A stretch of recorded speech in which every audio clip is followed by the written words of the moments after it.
women's basketball team is wrapped up non-conference. They open MAC play at Ohio on Wednesday. Coach, did you want to make any kind of statement, or just, okay, we'll throw it open for questions? Can you talk about that first game with OU? What have you seen about that?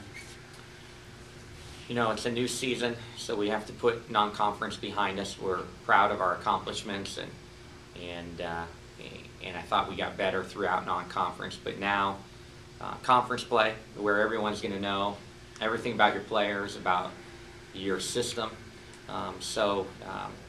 You start over again. Everybody's 0-0. I think the thing that is worrisome about OU for us is that we have a former player on their coaching staff. And not only are they going to know everything that we're going to do, they're also going to know our play calls. They're going to know our tendencies when teams like to do certain things, that they'll have an ex-player sitting on their bench going, this is what Coach Miller will like to do next. And so we will be very, very well scouted. And so we're going to have great execution. We're going to have to fight through the adversity on the road, and understanding that there's a high priority on being very, very good and taking what they give us, because they're going to know everything we're going to try. They're a very athletic team, play different defenses, and give a lot of teams problems with their presses. So handling the basketball, low turnovers, valuing each possession is going to be a key for us to have success on the road. When you're facing someone who knows you as well as she does, you mentioned the execution, but do you have to make changes, or do you feel like you need to make changes to face them? Well, I think you have to have some counters. I think you have to have plan if certain things are hurting you. So we've added new things. We continue to look at things that potentially would surprise them, because they're going to obviously have us very, very well scouted. But at the same point, we're still going to do what we do, and it allowed us to go 12-1 in non-conference. We believe in how we play, and we've got to continue to do that. We can't totally change just because we fear that they know what we're going to do, and we're very well scouted. What has been, if you look at Ohio, you would think that they would be better than 4-9. So in a nutshell, or briefly, could you explain maybe why they're not winning from what you've seen? Well, I think they're infusing transfers that have been out, not playing for a year, freshmen that have certainly impacted them. So there's a lot of new pieces for them as they continue to gel. But as you watch their games and you watch all their non-conference games, you can see how much they're growing each and every game. And so I think you can contribute their growth as a program is all the new pieces this year. Specifically basketball-wise, they're very disruptive defensively. They're very athletic. They can trap both out of their man and zone, and they also will show presses the majority of the game. So they can be very, very disruptive defensively. Their Achilles heel right now is scoring the basketball, and they're scoring low this year. But when they have good nights offensively, they're tough to beat.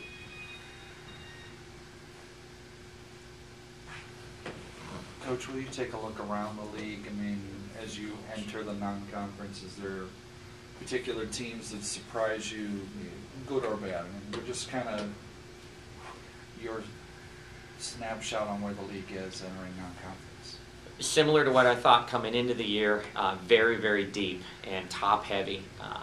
To the conference credit, a lot of teams over 500.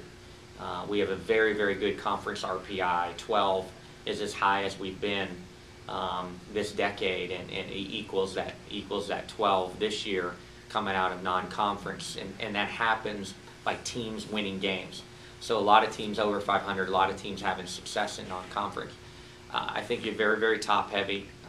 Preseason, I predicted Toledo to win the West with a lot of capable teams in the West. Central Michigan is loaded and has Brandy Baker back, and a very good freshman recruiting class and veterans. Eastern is very dangerous. Ball State's very dangerous. Western Michigan played their whole non-conference until their last game without their best player. Now she's back. So you have a very, very deep West. In the East, you have Miami, who I believe on paper has the most talent top to bottom of anyone in the league, and Kent State, who's had a very, very good year, Akron, and it just goes on and on. So I think it's very, very top-heavy, very deep, but that's what we thought coming in. But it was nice it correlated in the wins. The conference has a great RPI right now, and a lot of teams over 500, and so we come out of non-conference in a great position to ultimately do what we wanted to do and threaten to put multiple teams in postseason play. Pardon my ignorance, when you say that the conference is top-heavy, what do you mean when you say that?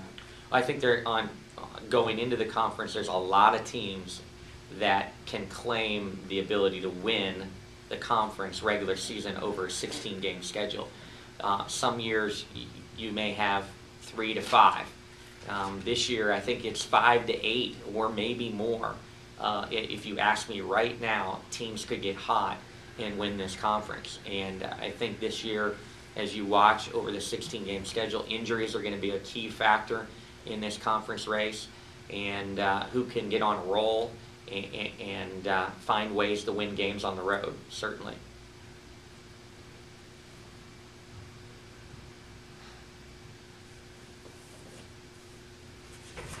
Well, you talked just a little bit about the Butler game. I mean, just what did you see? How that might have been different from recent games? Thought it was a great game with two very talented teams. I thought both teams played extremely hard, and it was a great atmosphere. One of the things that stood out is we probably had nearly 500 fans for a road game. That was a significant, distance away from here. Great Alumni Association chapter in Indianapolis came out and supported us, and a lot of our fans traveled over, which really gave us a comfort there that we had 400 to 500 people cheering for us when they made runs at us. Specifically in the game, I thought we got off to a great start defensively, made some plays offensively and had a cushion. They made a run back in the middle of the first half and tied it a few times. But the difference in the game, in my opinion, was our late 10-0 run to end the first half, to give us a 10-point lead at halftime, to give us a little bit of a comfort zone. Lauren Prohaska had one of those nights where she was really aggressive offensively. She made shots. We had a lot going that way offensively for her. And even though we didn't have great post-production, we had timely post-production, but our guards were terrific throughout the game.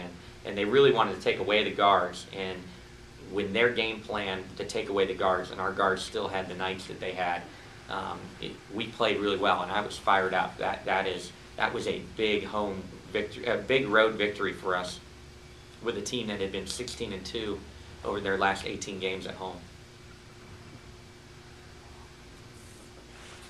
And I know that you've got a game before Miami at home on Saturday, but just, you even mentioned that Miami's talent. Would you just, what you see in Miami?